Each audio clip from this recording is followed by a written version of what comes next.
Olá, sejam todos muito bem-vindos, muito bem-vindas, muito bem-vindes. Eu sou o Mestre Cruel, ou Renan. Está começando o nosso Confissões Consentidas, o podcast da comunidade fetichista para o mundo. Sou um homem branco cisgênero de 33 anos, cabelo castanho com algumas luzes. Estou hoje usando uma camisa de couro preta com detalhes em vermelho e azul, que eu comprei lá em Berlim, na Folsom Street Fair, porque eu sou chique. E a gente sempre começa falando isso pra galera que não tá conseguindo enxergar porque tá ouvindo no carro ou porque tem baixa visão e tudo mais. E na minha frente está este querido que eu chamo meu Sash Daddy, o nosso Mr. Leather Brasil 2018, Dom PC, Rafael está aqui. Querido, seja muito bem-vindo.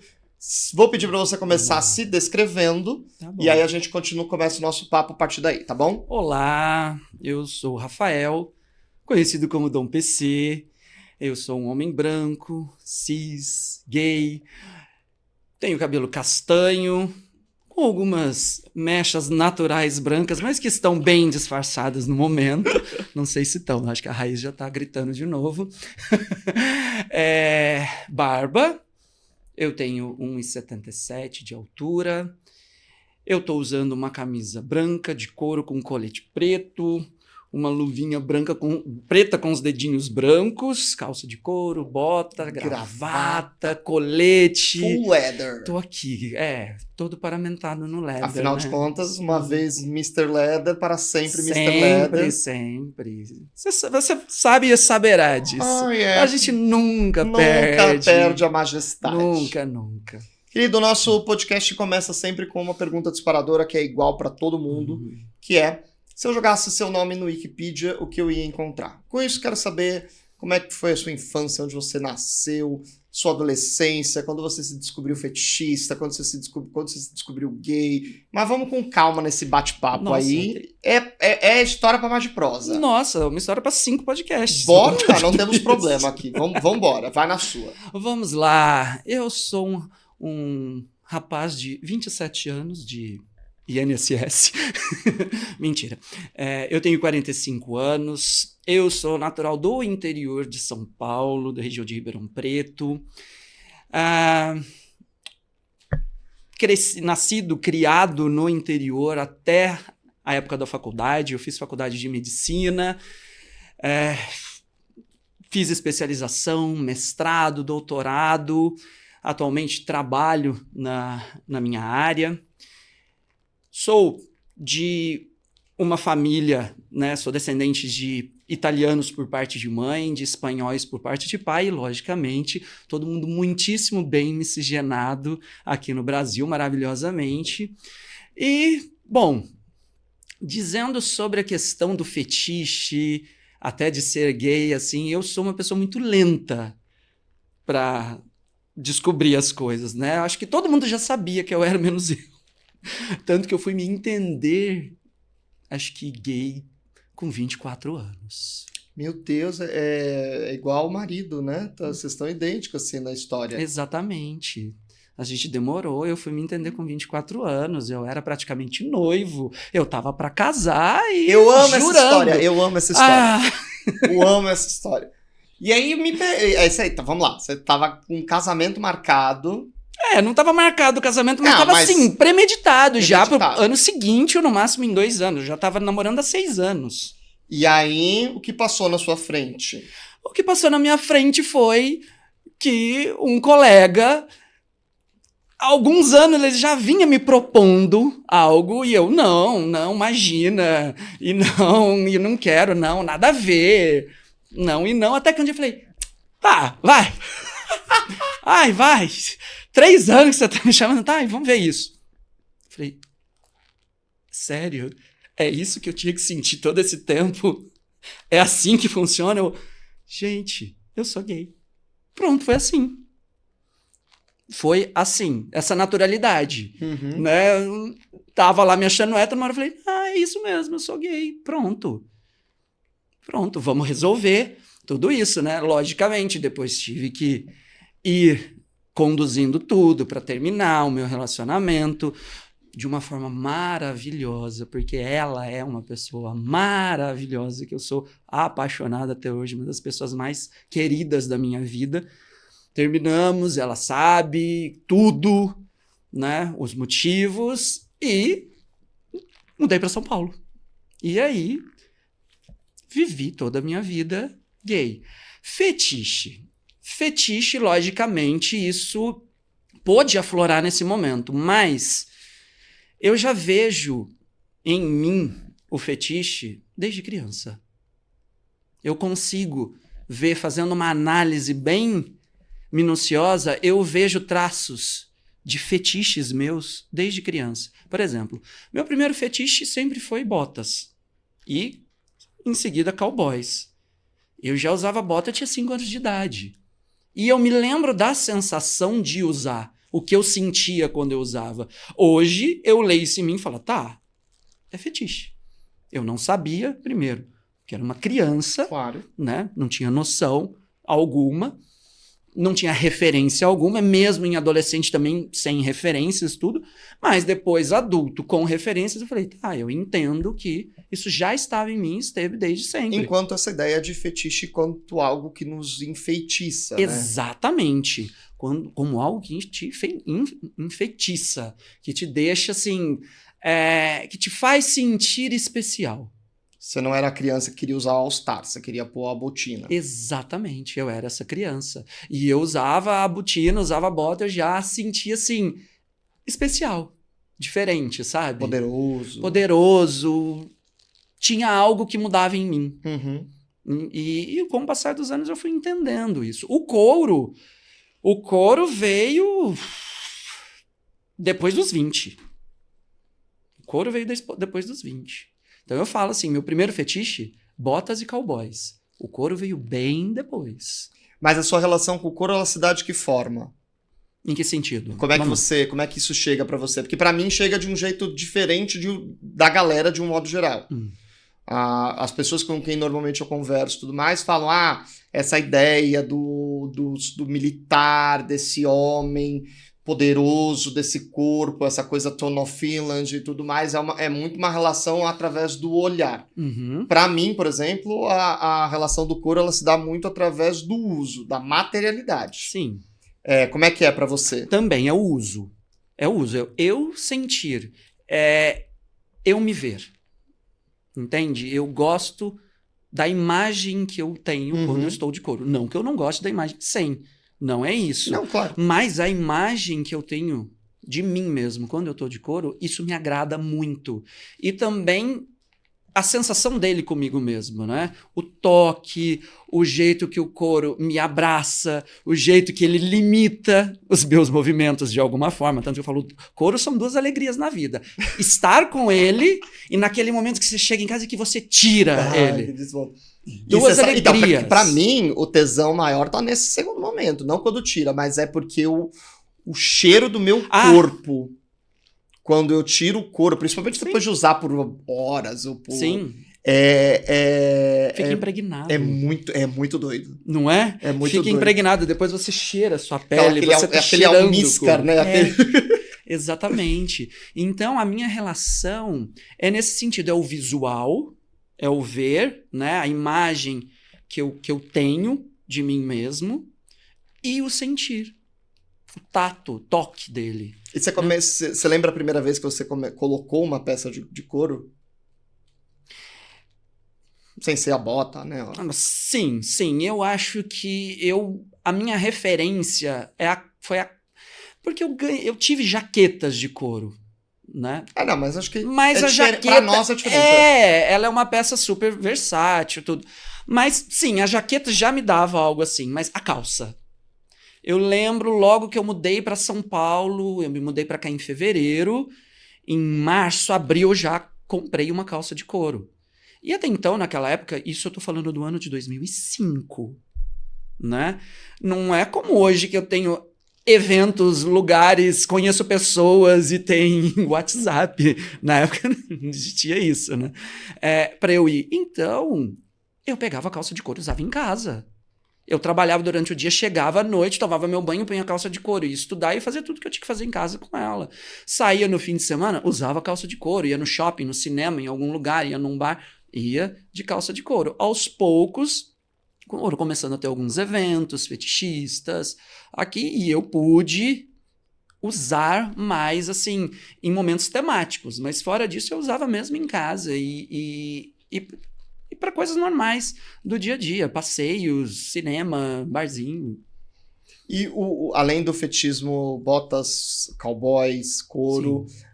os fetichismos mais eróticos sexuais das práticas, por exemplo, BDSM, como é que isso chegou na sua vida? Isso chega de uma forma da descoberta. Porque eu pensava coisas. Mas eu pensava que essas coisas só eu pensava. Eu falei, tá, só eu penso isso. Imagina, gente. Não, tá, essa coisinha da minha cabeça, vamos guardar isso pra mim. Até que eu fui, com isso a internet, né, foi crescendo, estou falando do ano de 2005, 2006, aí eu falei, gente, pera, olha o que eu penso, olha isso que eu acho o máximo, e que eu achei que eu tava inventando isso existe no mundo, olha, as pessoas fazem, quero fazer também. Então, peraí, se tanta gente faz, por que eu não vou fazer? E aí eu fui descobrindo que coisas práticas de BDSM, que eu gosto muito, que CBT, Pony Play, Spanking, Trampling, Boot Worshipping, castidade, tudo isso, existia todo esse mundo, que eu não sabia da existência dele até então. Por quê? Tem um detalhe importante sobre mim, eu nunca fui uma pessoa ligada ao erotismo ou a, por exemplo, pornografia. Eu nunca consumi. Então, eu nunca fui um adolescente ou até mesmo um adulto que assistia pornô. Então, eu não tinha tantas referências, assim, de fetiche, até mesmo sexual. E, realmente, até hoje, eu não consumo muito. Eu não tenho esse consumo. Eu acho que eu vivencio bem mais do que eu consumo. Entende? Então, assim, me faltavam referências. Por isso que quando eu pensava em spanking, quando eu pensava em trampling, eu falei, tá, imagina que isso existe, que outras pessoas fazem isso. Não, havia todo um mundo que já existe há décadas e eu não sabia, porque eu não consumia, eu nunca tive esse hábito, né, de adolescente e mesmo de adulto, de procurar por isso. Né? Agora eu sei onde procurar. Agora já sabe, tá até produzindo. Então, até produzindo, exatamente. Querido, você, como, né, veio para São Paulo em 2005, como disse e tal, não sei o quê, e foi um dos pioneiros da construção da cena leather brasileira, paulistana, com certeza. Como é que foi isso? Como é que isso se deu? A gente tem nomes importantes e você, com certeza, é um deles. Então, estou muito feliz de você estar aqui mesmo, para a gente falar sobre. Porque eu acho que muita gente hoje em dia esquece que pra gente tá ali no Fetish Meet, no Lotes, muita gente precisou fazer muita coisa. E eu queria ouvir um pouco de ti dessa sua relação com a nossa comunidade, com a comunidade leather. Sim, eu digo que eu acho que eu sempre estive no lugar certo na hora certa, sabe? Parece que tudo ia se encaixando e eu estava no lugar certo, conhecendo as pessoas, não vou dizer pessoas certas assim, mas pessoas que de alguma forma abriram caminhos e me puxaram para esse lugar que você mesmo disse que eu cheguei, né? Então, tudo começa lá em 2006, por exemplo, com o que a gente tinha de opção, Station Bar e Projeto Luxúria. Então aí foi uma porta para eu ir conhecendo pessoas. A gente só tinha essas festas, né? Tinha alguma coisa na Soul Go também, mas que nem existe mais. Station Bar não existe há séculos. Né? Era ali na Rua dos Pinheiros. O Projeto Luxúria continua até hoje, mas é uma grande referência porque para mim é onde tudo começou. E foi a partir dali que eu fui conhecendo pessoas, mas ainda assim, eu ia nas festas, mas fora isso eu ficava mais fechado no meu mundo. Depois de um tempo, principalmente foi no ano de 2015, que eu me abri mais. Que eu falei, tá, eu acho que eu quero vivenciar isso, eu quero me envolver mais, que foi no momento que eu conheci e estreitei amizade com o Dom Barbudo, né? Esse amigo querido, maravilhoso, que eu adoro. E através, né, do Estúdio 57, que eu comecei a frequentar e fui conhecendo pessoas e fazendo amigos e cada vez mais pessoas do meio fui aprendendo, né? Porque é o que eu digo, a gente chega num ponto que você sabe um tanto razoável, eu nunca digo que a gente sabe muito, eu acho que a gente sabe um tanto razoável de coisas, tem muito ainda a aprender, mas tem um momento que você sabia muitíssimo pouco, e você foi aprendendo isso, e lógico, foram nesses momentos, então, Dom Barbudo, Breno Fourrier, outro maravilhoso que eu amo, Guto Lemos, outro querido, então foram pessoas que acrescentaram muito para mim, e logo, já, em seguida esse, tá, quero me envolver mais, vem o BDSM Camp, né? Isso no finalzinho de 2015, a primeira edição do BDSM Camp, foram 3 edições, e foi um evento, assim, inédito, né? No Brasil, a gente ainda não tinha, que eu tenha referências, a gente não tinha tido nada nesse sentido, né? E foi um marco, porque até hoje as pessoas falam do BDSM Camp. Mesmo que a primeira edição não teve tantas pessoas, depois foi aumentando, mas mesmo assim é algo que marcou, porque também naquela época muita gente falou assim, que sonho, quero, desejo, nossa, como eu gostaria de estar lá, mas não vou. Sim. Sabe? E tudo bem, a gente entende o porquê. Para a nossa audiência, um pouquinho do que foi o BDSM Camping em linhas gerais. O BDSM Camping, em linhas gerais, nós íamos para uma mansão, né, uma casa grande no alto da serra, e nós abrimos inscrições para que submissos fizessem parte desse projeto. Então, nós éramos 5 dominadores. Ai, eu estou esquecendo, peraí. 5, 6, 5. Barbudo, você, Breno, Guto. Quem mais? Luiz. Éramos 5. É. Tá. Ai, meu Deus, se eu estiver esquecendo. Tá tudo bem, tá tudo bem. Faz 10 anos. Ah, né? Também. Né, licença poética. É, licença poética. E nós abrimos as inscrições para os submissos e eles estariam num regime de uma servidão. Vamos dizer assim, né? Tinha exercícios... Que é o que o YouTube permite. Tínhamos exercícios matinais, tínhamos sessões de BDSM em grupo, sessões de BDSM individuais, almoço, limpeza, organização. Acordava eles de madrugada com um balde d'água? Não, acordava com outra coisa. Acordava com outra coisa de madrugada.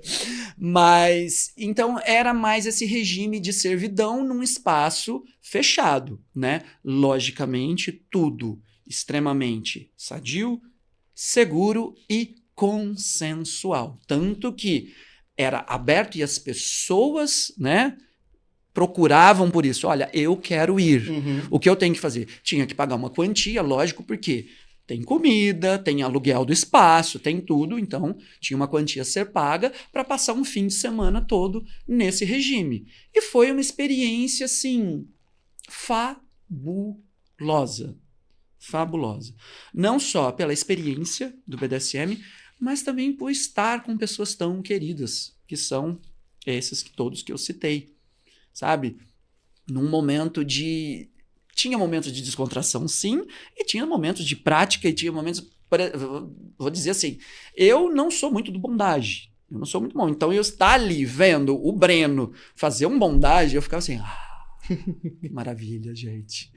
Falei, deixa eu ajudar a soltar. Acho que nem soltar eu consegui. Porque não é muito a minha prática. Claro. Eu sou mais de outras práticas.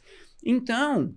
foi uma experiência maravilhosa nesse sentido. Tanto que nós repetimos mais 2 vezes, né? Nesse formato do BDSM Camp. Depois teve o BDSM Experience, aqui no Upgrade, teve outras versões do BDSM Experience. Outros filhos desse projeto. Outros né? filhos. E é incrível que até hoje as pessoas mandam, quando vocês vão fazer uma nova edição? Eu falei, gente, a última foi em 2016. Nova edição. Eu acho que tem que ter uma nova edição, sabe? Ainda mais sim. 2016, pô, faz 10 anos da última edição. Eu já falei isso pro Barbudo. Sim, agora. Já estamos em Agora. A primeira edição tá fazendo 10 anos agora. Foi em dezembro de 2015. Estamos fazendo 10 anos. A galera tá vendo 2026 já. Feliz ano novo. Estamos fazendo 10 anos agora da primeira edição. Depois, a segunda e a terceira foram em 2016. Então, é isso. Então, esse pra mim é um marco. E, nesse contexto de estar fazendo parte deste grupo, aconteceu, que eu digo assim, uma das minhas viagens mais significativas no sentido da descoberta. Que quando eu fui pra Europa, pela primeira vez na Folsom, e em outras cidades também, em Praga, em Viena, que eu fui em bares, leather, em festas e tudo isso. Você falou Praga, tô lembrando. O quê? Eu lembrei da história do melhor boquete. Ah, meu Deus! Eu veio lá a hora. Ah, e foi em Praga. Foi em Praga, o melhor boquete da sua O vida. melhor boquete da minha vida. Foi em Praga. Você quer que eu conte? Se for consentido. Eu posso contar. Acontece, estava em Praga, num cruising bar. Ele tinha 2 andares, tudo. Na parte de baixo tinha um corredor, um labirintozinho, umas cabines. Ele não era escuro, tinha uma luzinha, então dava para ver as pessoas. E, de repente, eu passo numa portinha e tem um casal lindo se pegando. Lindo os dois. E eu falei, nossa, né? Que delícia. Aí, dei uma voltinha, voltei, cheguei nessa portinha e o casal vem. Eu vou. Vou. E tô aqui, pega e beija, e abraça, esfrega e pega tudo. Abre minha calça. Eu, beleza. Tira. Eu posso falar, como eu posso falar? O pênis. Pênis. O meu pênis. Diga só. Pênis. Tá bom. Tira o meu pênis. Acho que pau também pode. Pau, acho que fica mais... Se barrar, a gente põe pi. Tá bom, põe um pi. Isso. Tira o meu pênis pra fora e... Que é muito parecido com o meu. Sim, nós somos gêmeos. É isso.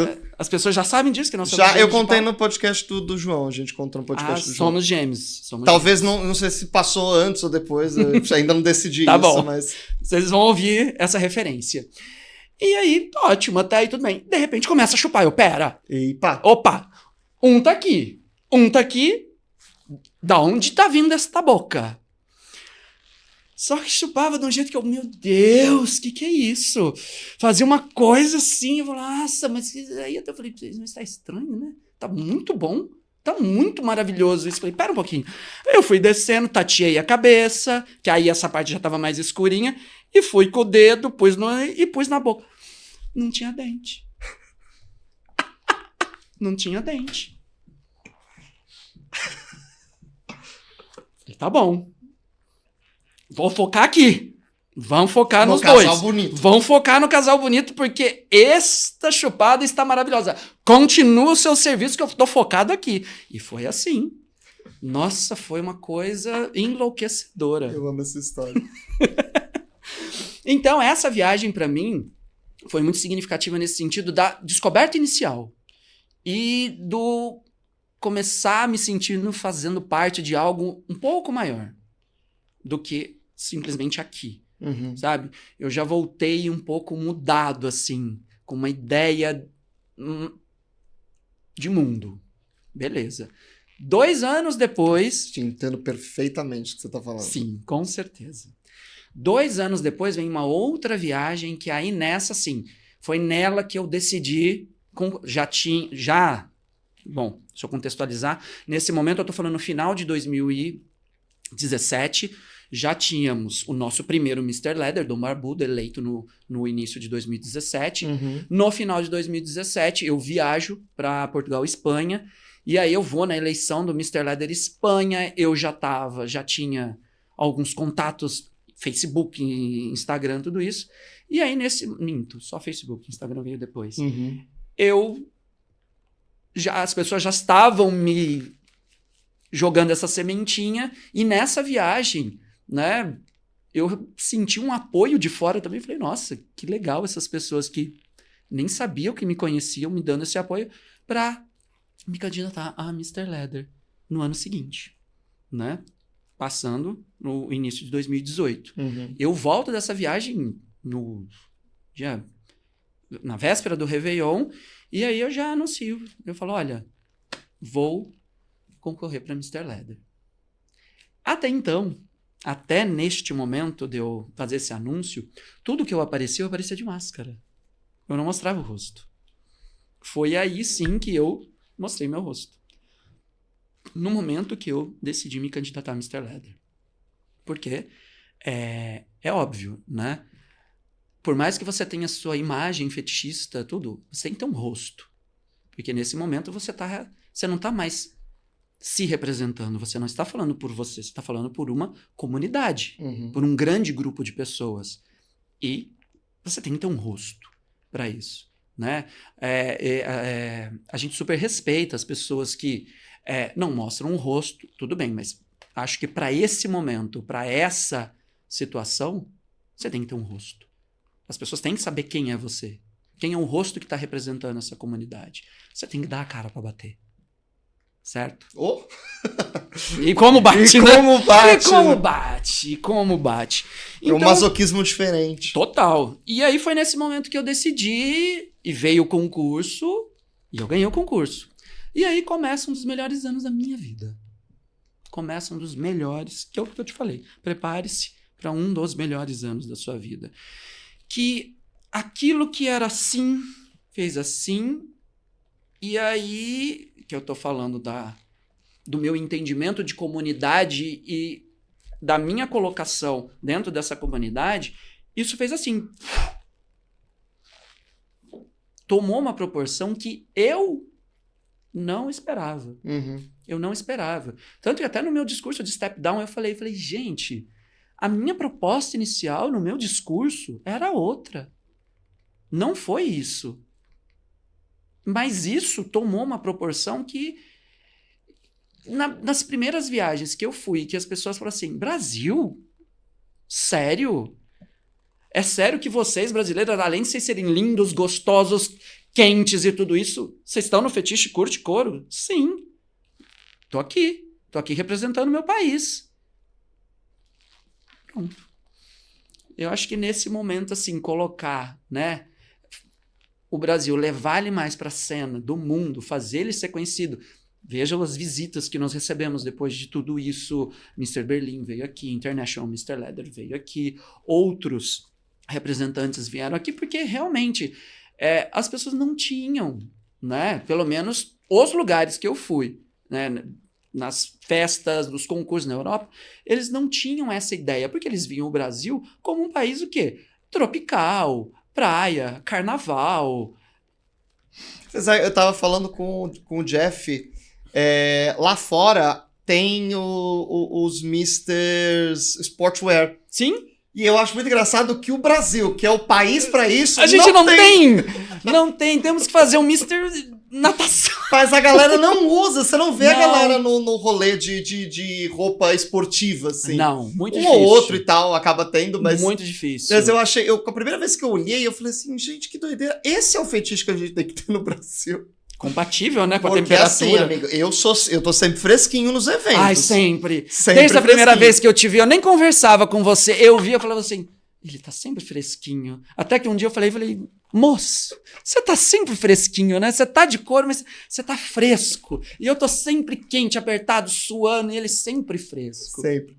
Mas, nossa, você falou e eu realmente, assim, eu me lembro, com certeza você vai lembrar disso, do que você me disse quando eu ganhei a faixa. E vai ficar como um segredo nosso, vocês que se danem. Mas na primeira semana eu tinha entendido que sim. Uhum. E ir pra fora, ir pra Folsom, e claro, eu, humildemente falando, você também, Sim.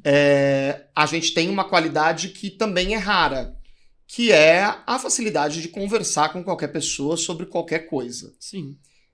Então, todas as conexões que eu fiz, que de algum modo elas são eu vejo, né, com o pessoal da FLL, o Leatherman Argentina, o Mr. Fetiche e o Mr. Leather Espanha, são queridíssimos. Aliás, o menino mandou um beijo para você, que vocês estavam na mesma classe do IML.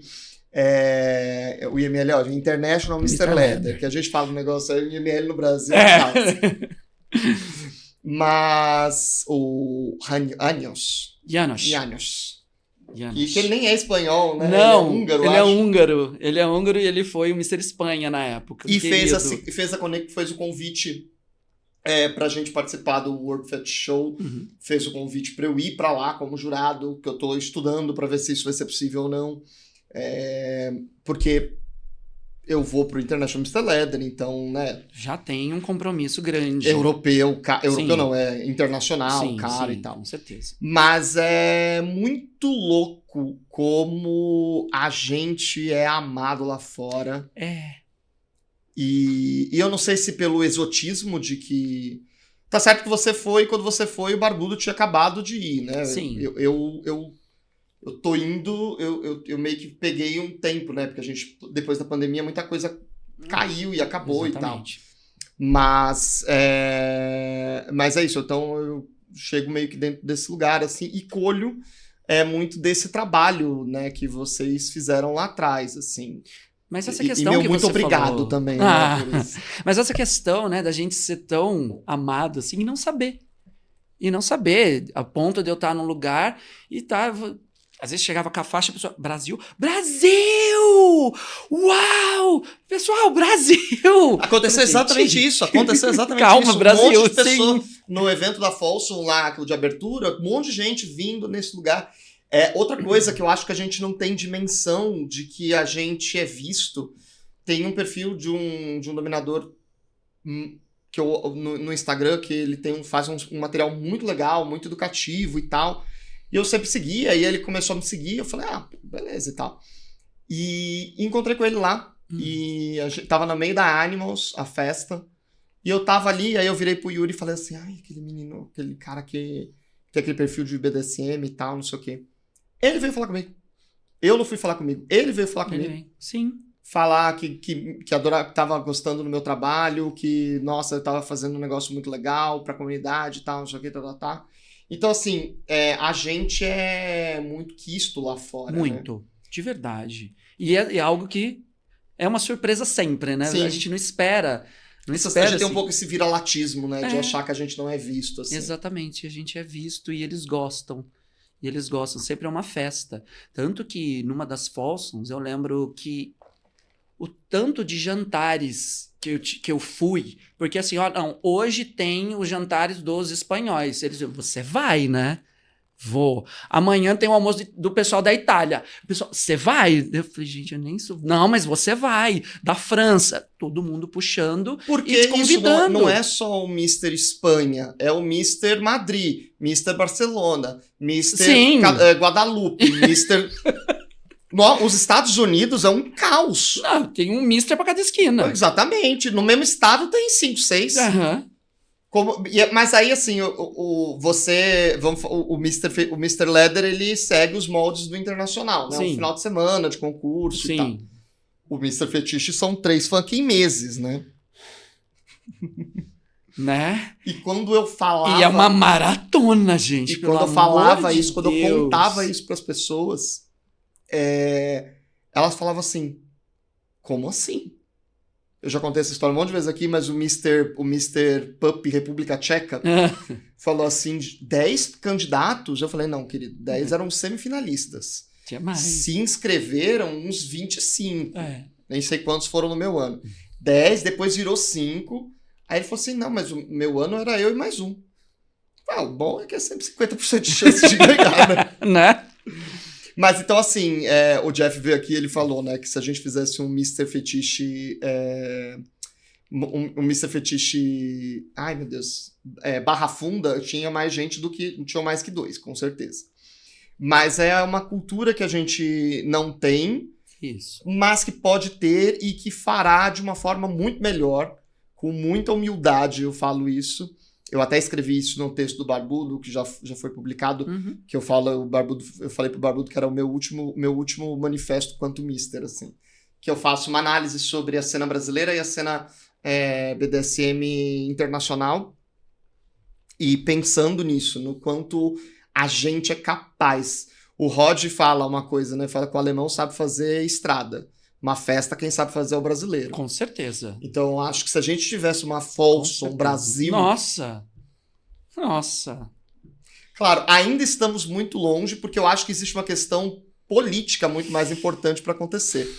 Mais até do que vontade de realizar, né? Olha, a gente tá longe, a gente se distanciou mais, porque a pandemia quebrou muita coisa. Se a pandemia não tivesse acontecido, o ritmo que a gente tava pegando em 2019, no comecinho de 2020, hoje, eu não digo que a gente teria uma Folsom, mas a gente com certeza teria aqui no Brasil um grande evento internacional. E as pessoas iriam vir. Tenho certeza disso.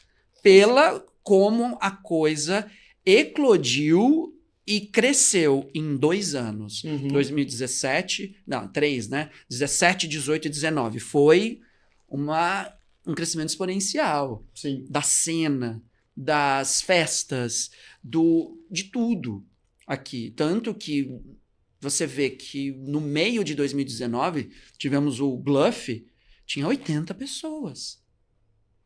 80 pessoas. Sabe? E lógico, veio a pandemia, quebrou tudo isso, a gente precisou começar a engatinhar de novo, caminhar. E agora já estamos novamente andando bem. Mas imagina se não tivesse tido essa quebra. Eu acho que hoje a gente estaria muito lá na frente. Mas é sobre trabalhar. E Sim. quando você tem pessoas com vontade de fazer, o negócio vai bem. Com certeza. Amigo, eu acho que eu estourei os nossos 30 minutos que a Olha gente tem isso. de conversa. Muito fácil. Então agora a gente tem que ir, infelizmente, ou felizmente, pro nosso bate-bola, jogo rápido. Vamos lá. Que este sim é o meu Ai, meu momento, Deus. Marília Gabriela. Vou começar com uma pergunta, você responde a primeira coisa que vier à sua cabeça, não tem certo, não tem errado, vai pro seu caminho e por aí vai. Tá bom. Bora lá? Vai. Uma cor. Vermelho. Um medo. Sapo. Um sonho não realizado. Um sonho não realizado. Conhecer a Xuxa. Um sonho realizado. Eu acho que representar o meu país em alguma coisa que fosse. Se você tivesse que ter um superpoder, que superpoder você teria? Invisibilidade. Olha só, igual do marido. Olha. Se tivesse que ter alguém para interpretar você no cinema, quem você gostaria que fosse? Não precisa se parecer com você. Cauã Raymond. Eu sempre falo, se for fazer uma história de mim, Cauã Raymond me interpretando, por favor. Exato. Será que ele também é nosso irmão gêmeo de... Será? Precisava saber isso, hein? Precisamos saber, tem que descobrir. Se você já viu, conta aqui. Trigêmeos? Trigêmeos! Somos trigêmeos! Uma pessoa que você... A pessoa que você mais admira na vida, viva ou morta? A minha ex. Se você tivesse que escolher uma prática fetichista para fazer a vida toda, qual seria? CBT. É sobre. Um fetiche que você não fez, mas tem vontade. Nossa, um fetiche que eu não fiz, que eu tenho vontade. Pode ser forma, tipo, sei lá, fuder pulando de paraquedas. Não, deixa eu pensar. O que eu ainda não fiz de fetiche que eu queira fazer? Porque tem muitos fetiches assim que eu não tenho muito interesse, mas eu acho que dos que eu queria eu já realizei todos. Não ficou nenhum Tá bom. de fora. Tá certo. Assim. Vou deixar passar. Talvez um spank nervosão. Bora lá. Sabe aquele spank? Aquele que você olha e fala. Sabe? Ralador e tal. Uma coisa assim. Bem. Luminol. Justo. Bem luminol. Lógico, né? Totalmente consentido. Sempre sobre consentimento. Sempre. Mas talvez sempre um spank nervosão, assim. Boa. Te prestar o Yuri qualquer dia. Aí, ó. Se tem alguma pergunta que você gostaria que eu tivesse te feito que eu não fiz? Não, eu acho que você me perguntou Tudo. A gente falamos da minha trajetória, de como tá aqui. Não. Se tivesse que mudar alguma coisa na sua história, você mudaria? Mudaria. O quê? Eu acho que a minha formação. Eu sempre quis ser físico. Ainda há tempo, poxa. Meu sonho sempre foi ser físico. Não que eu não goste da minha profissão. Eu gosto, amo a minha profissão. Mas nunca foi a minha primeira opção. A minha primeira sempre foi ser físico. Talvez eu acho que eu mudaria isso. Física mesmo. Muita física, muita matemática. Físico teórico. Teórico. Não gosto de coisa prática. Nunca gostei, não gosto de aula prática, não me faça nada prático. Na faculdade nunca gostei de prática. Tudo teoria. Eu gosto de teoria, estudar teoria. E vamos pro cálculo, vamos fazer matemática. Matemática nervosa. Sou louco por matemática. Pô, você tinha que ter feito anestesia. Quase foi uma Porque possibilidade. é pura matemática. Nossa, né? uns logaritmos maravilhosos em anestésio. Fazia com logaritmo lá para calcular a dose. Em farmacologia, mandava bem nessa parte. Aí, eu imagino, se você gosta tanto de matemática assim. Querido, muitíssimo obrigado por ter aceitado estar aqui. O prazer foi meu. Uma honra, estou realmente muito feliz de você estar aqui. Realmente você foi e é uma pessoa importante na minha vida, na minha história. Muito do que eu fui quanto Mr. Fetiche foi pelos seus apoios, conselhos, broncas. Por isso que eu tenho um guarda-roupa gigantesco. Você nunca deixava eu repetir look. Pelo amor de Deus, não repita roupa em eventos consecutivos. É uma faca no meu coração. Eu fui em casa pegar outra, porque a gente gravei com o João, eu fui em casa pegar outra camisa para não estar com a mesma do episódio com ele ainda. Por favor, não repita roupas em eventos consecutivos.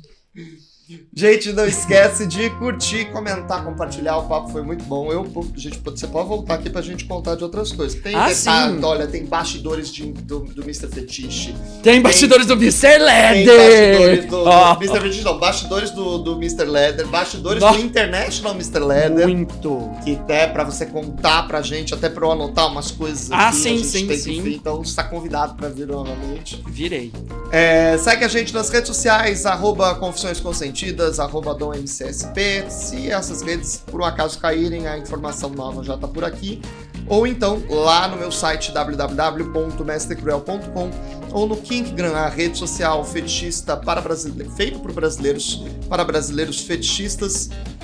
Rafa, deixa as suas redes sociais, como é que a galera pode te encontrar? Me encontra no Instagram, no @mrleatherbrasil com Z 2018 ou no X, @mrleatherbrasil com Z.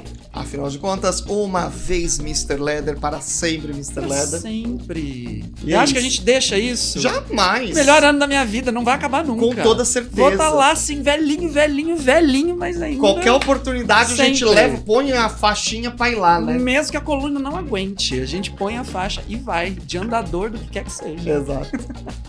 Querido, obrigado mais uma vez. A gente se vê na próxima semana, pessoal. Tchau, tchau.